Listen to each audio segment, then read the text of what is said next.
கிடைச்ச வண்டியில் ஏறி நினச்ச இடத்துக்கு போக முடியாதுங்க. நமக்கான ட்ரெயின் வரணும்னா நாம் கொஞ்ச நேரம் பிளாட்ஃபார்மில் நின்று தான் ஆகணும். நெகட்டிவிட்டிஸ் அது எல்லோரும் சுற்றி இருக்கும் இல்லையா, அந்த மாதிரி உங்களை சுற்றி இருக்கிற நெகட்டிவிட்டிஸை நீங்கள் எப்படி சார் ஹேண்டில் பண்ணிக்கிறீங்க? சிம்பிள், இக்னோர் பண்ணுங்க. இப்போ ஈஸியால் இந்த உலகத்தில் நம்மளை வாழ விட்டுற மாட்டாங்க, போட்டு ஒரு வழி பண்ணுவாங்க. வேறு வழியே இல்லை, அதெல்லாம் தாண்டி தான் நம்ம வந்தாகணும். எல்லாருக்குமே நம்மளை பிடிச்சி போச்சுன்னு வைங்களேன், அப்புறம் லைஃப் போர் அடிச்சிடாது. கொஞ்சம் பேருக்காவது நம்மளை பிடிக்காம இருந்தால் தான் லைஃப் ஒரு மாதிரி ஜாலியாக இருக்கும், இன்ட்ரெஸ்டிங்காக இருக்கும், சுவாரஸ்யமாக இருக்கும். இப்போ அழகும் ஆடம்பரமும் இருந்த 1000 பேர் கூட ஆசையாக பழவாங்க. அன்பாக இருந்தால் பழகிற 10 பேர் கூட உண்மையாக இருக்கும். அன்பாக இருக்கிறேன் நினைக்கிறேன், அதனால தான் எனக்கு கிடைச்ச இந்த உண்மையான நண்பர்கள். 2 things will define youன்னு சொல்லுவாங்க. Your determination when you have nothing, your attitude when you have everything. நம்மளை பிடிக்காத சில பேர் நதியில் கல்லெறிஞ்சு விளையாடுவாங்க. நதி பாட்டுக்கு போயிட்டே இருக்கும்.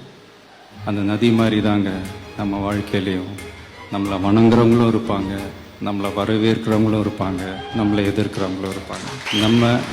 நம்ம வேலை நம்ம கடமையை செம்மையாக செஞ்சுட்டு அந்த நதி மாதிரியே போய்கிட்டே இருக்கணும். அடுத்தவங்க தொட்ட உயரத்தை நீங்கள் இலக்காக வச்சுக்காதீங்க, நீங்கள் தொட்ட உயரத்தை அடுத்தவங்களுக்கு இலக்காக.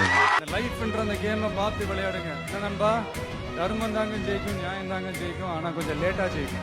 நீங்கள் யாரை சந்தோஷப்படுத்துறதுக்காக இதெல்லாம் நீங்கள்